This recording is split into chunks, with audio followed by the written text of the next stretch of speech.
Man labiausiai patikusi ir užkabinusi tema yra kainodara, vertės pasiūlymas ir būtent iš kainodaros perspektyvos.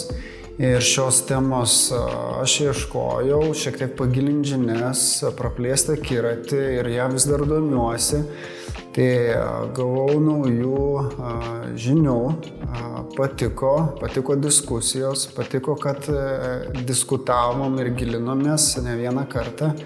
Ir noras toliau dar pratęsti būtent šią kelionę, kas liečia kainodarą, nes tai labai turi tiesioginį ryšį su įmonės pelnu ir finansais.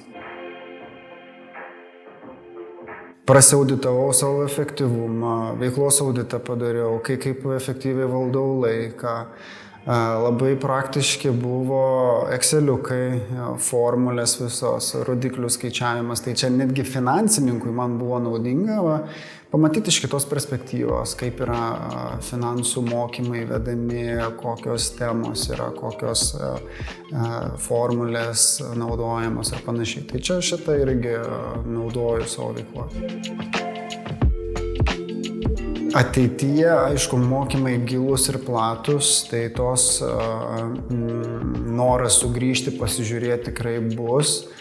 Ir nepamiršti būtent atsitraukimo, kas buvo, žinojau šitą, bet labai epizodiškai taikiau. Ir naujas dalykas buvo, kad tu atsitraukimą gali daryti kasdien, kas savaitę, mažyti atsitraukimai.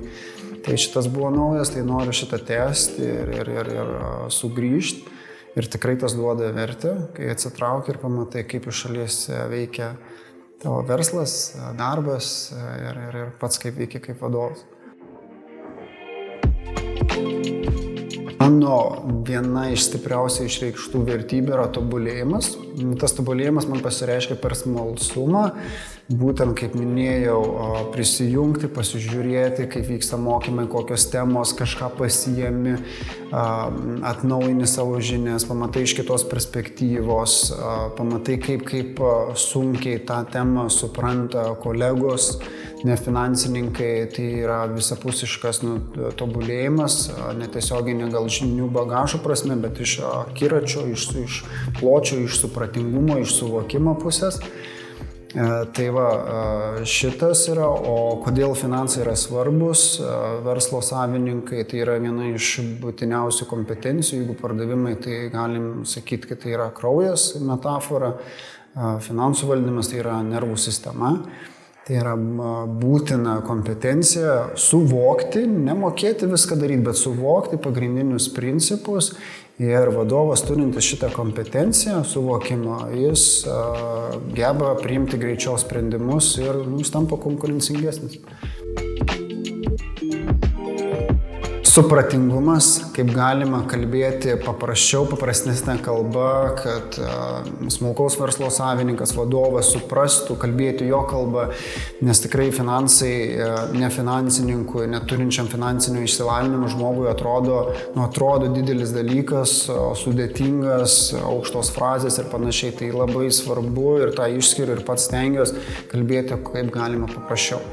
Jo kalba, kad ką tai duos, ieškoti mažesnių, greitų pergalių, kad pajaustų, kas tas yra, ir neišgąsdinti ten rodiklių gausa ir visais terminais finansiniais. Bendradarbiavimas, viena iš jų palaikymas grupės narių, pokalbiai, diskusijos. Tai čia tas ir networkingas, galiu ir taip įvardinti. Tai tikrai mokymo aprašyme to nėra. Tai džiaugiuosi ir bendradarbiavimo galimybėmis ir susipažinau su naujais kolegomis. Rekomenduočiau tam vadovui, smulkaus verslo savininkui, kuris jau vykdo veiklą, kuris jau turi šiokį tokį pajamų srautą ir atsiranda kiti iššūkiai, ne vien tik kaip parduoti.